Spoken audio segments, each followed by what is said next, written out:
Pada bagian terakhir ini akan dibahas error dalam aproksimasi numerik.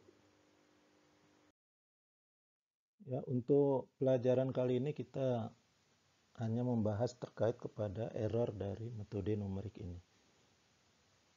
Nah, jadi error dalam aproksimasi numerik atau hampiran numerik ya, itu terkait kepada prosedurnya itu sendiri ya. Jadi kondisi terkait prosedur penghitungan aproksimasi itu apa yang disebut sebagai konvergensi.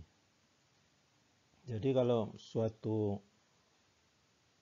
algoritma ya, di dalam hal ini kita gunakan untuk menyelesaikan, maka apakah untuk suatu persoalan itu algoritma yang kita gunakan itu akan konvergen atau tidak?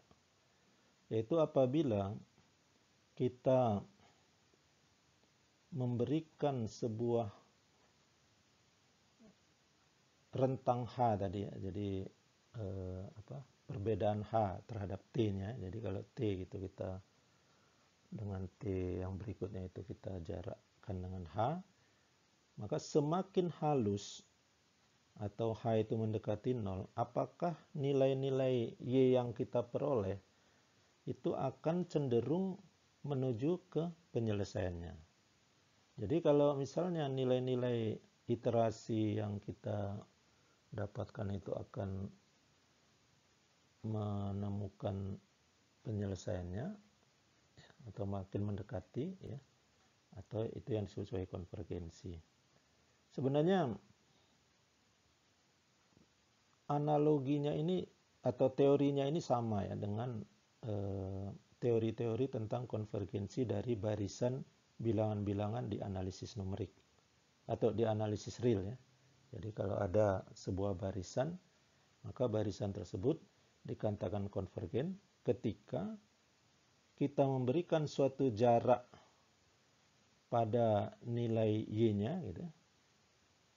Ya, itu akan selalu dijamin ada jarak di nilai T-nya. Demikian sehingga apabila kita mengambil sebuah titik di antara H tersebut ya, yang tadi nilai T, itu akan selalu bisa ditemukan bahwa nilai Y-nya itu berada di lingkungan yang kita ambil jarak di Y yang pertama tadi. Jadi serupa. Nah, jadi di sini kita akan melihat yang disebut sebagai error resource ya, atau sumber error itu dari mana gitu ya.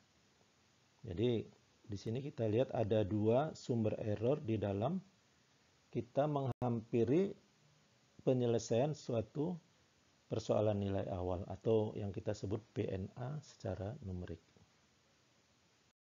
Pertama kita akan melihat sumber error yang disebut sebagai truncation error, yaitu truncation artinya kita memotong gitu ya, memotong. Jadi error akibat memotong.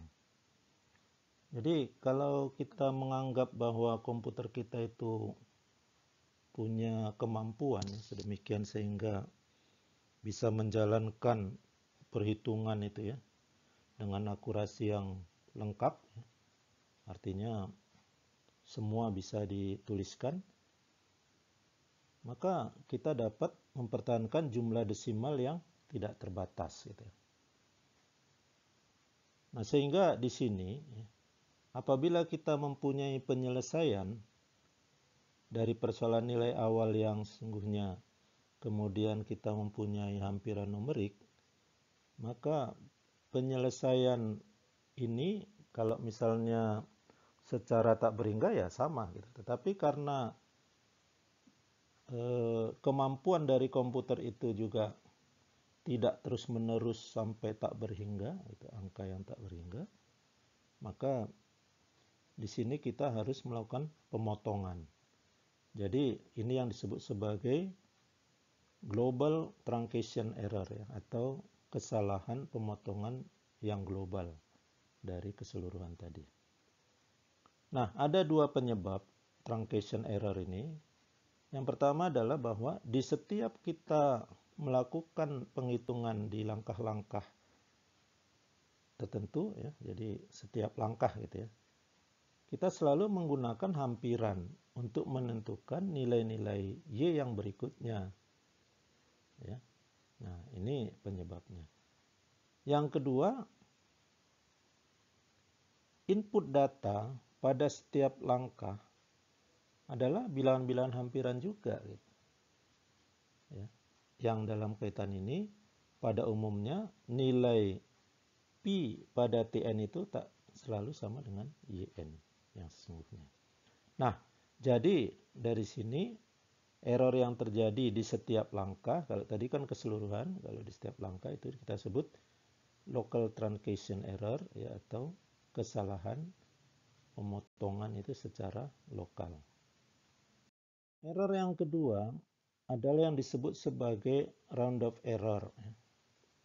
Jadi dalam kaitan ini adalah di dalam penghitungan-penghitungan kita, keterbatasan di dalam penghitungan. Kita dalam hal ini selalu melakukan penghitungan menggunakan aritmetika yang hanya menggunakan sejumlah digit gitu ya. Nanti Excel bisa kita lihat ya. Nah, oleh karenanya akibat dari kita menggunakan beberapa digit dari bilangan yang sesungguhnya, kita akan mempunyai error gitu ya, yang disebut sebagai round-up error ya. Nanti kita lihat di Excel.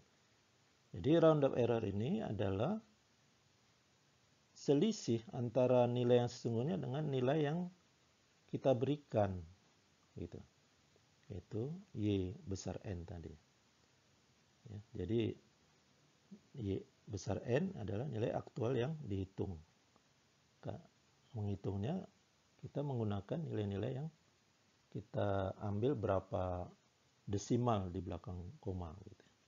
Nah, sehingga dari sini kalau kita ambil errornya yaitu VTN dikurang dengan YN, VTN tadi dengan YN sudah ada error ya.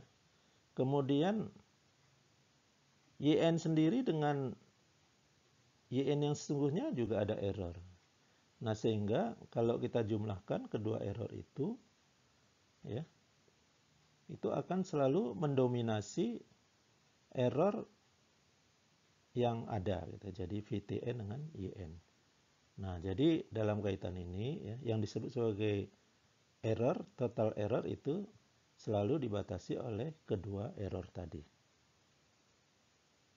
Untuk yang terakhir kita coba perhatikan lagi ya, pengerjaan kita yang menggunakan Excel tadi. Di Excel tadi kita melihat di sana ada satu kolom eksak ya. Jadi kolom C gitu ya. Atau kolom yang lainnya di berikutnya, kolom G gitu. Nah, di sana kita melihat ya, nilai-nilai tersebut kalau kita lihat dari tampilan output memang bergantung kepada lebar dari kolom di Excel tersebut ya. Jadi misalnya pada gambar kiri atas itu lebar kolomnya adalah 8.47 ya. Kemudian pada gambar yang sebelahnya lebar kolomnya adalah 15. Jadi kalau kita perhatikan pada gambar yang kiri atas, nilai-nilai yang ditampilkan oleh Excel itu adalah sejauh yang bisa ditampilkan untuk lebar dari 8,47 tadi. Nah, sementara kalau kita perpanjang kolomnya itu lebih lebar gitu, maka yaitu dengan 15 itu, maka kelihatan semua nilai-nilai pada kolom eksak C ya, pada gambar yang di tengah itu, yang di sebelah kanannya. Nah, ternyata dari nilai eksak yang kita lihat itu yang ditampilkan atau nilai yang sesungguhnya yang dihitung itu adalah menggunakan ya, pembulatan sampai berapa desimal gitu. Jadi kalau kita lihat di sana ada sekitar 9 desimal, 9 di belakang koma. Nah, jadi ini tidak sesuai dengan penyelesaian yang kita lihat di sana ada suku E pangkat 4T. Manakala bilangan E itu adalah bilangan irasional yang apabila kita tuliskan di belakang koma itu sampai menuju tak berhingga. Nah, sehingga ini yang kita nyatakan sebenarnya di dalam penghitungan itu sendiri ada menggunakan bilangan yang dipotong atau round of error itu. Nah, kalau kita perhatikan ya, nilai yang sesungguhnya dari bilangan di Excel itu yang digambar bawahnya, apabila kita lebarkan lagi sampai 19, ternyata sisa dari yang 19 itu ada 5.0 gitu ya. Jadi kalau kita lihat di bagian gambar yang bawah itu, angka 7 poin sekian, ya 7.1 yang ada di bagian outputnya, 7.108 dan seterusnya. Sementara kalau kita lihat di format selnya itu sebenarnya sampai dengan desimal yang ke-14. Ya, setelah itu 0. Ini juga akan menggambarkan round of error yang digunakan untuk menghitung nilai dari penghitungan yang ada.